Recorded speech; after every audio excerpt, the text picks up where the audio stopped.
Welcome to the West Wing Week, your guide to everything happening at 1600 Pennsylvania Avenue. This week, we visit Vietnam with President Obama, where the streets were lined in Hanoi and Ho Chi Minh City to welcome the president's first trip to that country. While there, he spoke to the Vietnamese people, sharing his vision for the future of the relationship between our two countries. From Vietnam, the president traveled to the G7 summit in Ise-Shima, Japan, where he met with fellow world leaders before making a historic trip to the Japanese city of Hiroshima, becoming the first sitting U.S. president to do so. That's May 21st to 27th. Or, do you need a little beat? Before I answer your question, why don't you give me a little rap? Let's see. Do you need like a little beat?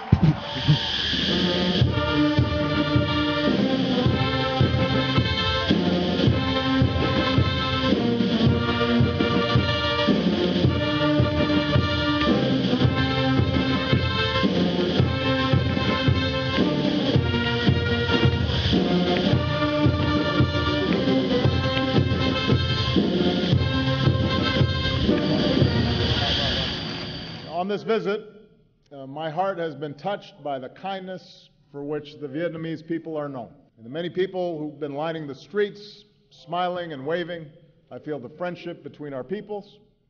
Like my two daughters, many of you have lived your whole lives knowing only one thing, and that is peace and normalized relations between Vietnam and the United States. So I come here mindful of the past, mindful of our difficult history, but focused on the future.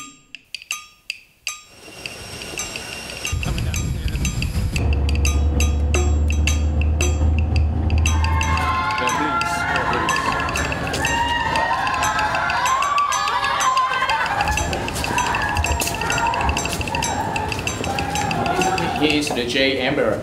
This David's temple was originally set up by a Chinese immigrant. Is this where I can make a contribution to help Sure. stay? Yeah, the donation box.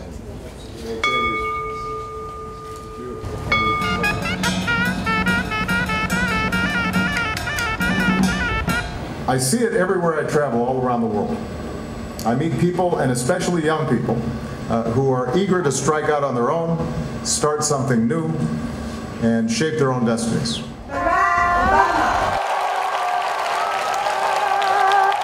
And that's why 3 years ago I launched the Young Southeast Asian Leaders Mission, or YASILA. And the goal is to empower young people like you with the skills and the resources and the networks that you need to turn your ideas into action. Before I answer your question, why don't you give me a little rap? Let's see. Vietnamese or English? In Vietnamese. Mình vậy là hay spin pretty day khi mà ta những hai cái mắt xuyên mắt chèo cho có tay. Pretty good. All right, everybody, I've got to go, but this has been wonderful. Thank you so much.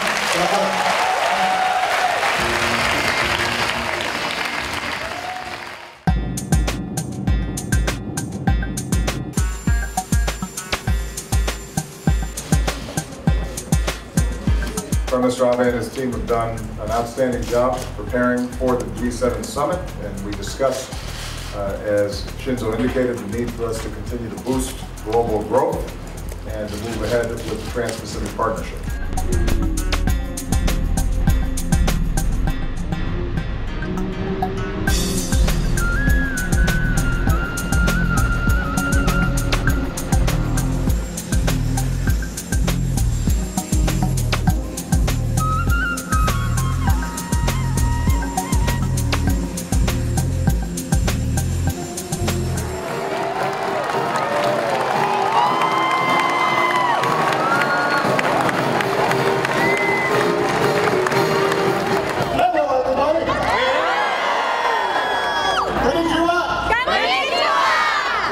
Thank you to all the men and women in uniform.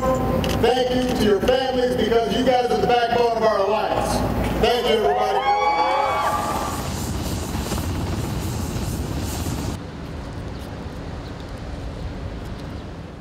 Why do we come to this place, to Hiroshima?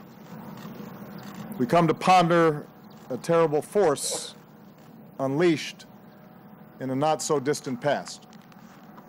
We are most starkly reminded of humanity's core contradiction, how the very spark that marks us as a species, our thoughts, our imagination, our language, our tool-making, our ability to set ourselves apart from nature and bend it to our will.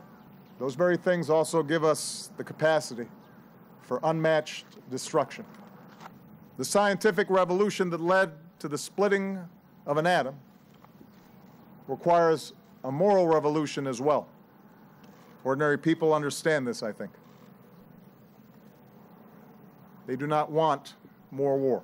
They would rather that the wonders of science be focused on improving life and not eliminating it. The world was forever changed here. But today, the children of this city will go through their day in peace. What a precious thing that is. It is worth protecting and then extending to every child. That is the future we can choose. A future in which Hiroshima and Nagasaki are known not as the dawn of atomic warfare, but as the start of our own moral awakening.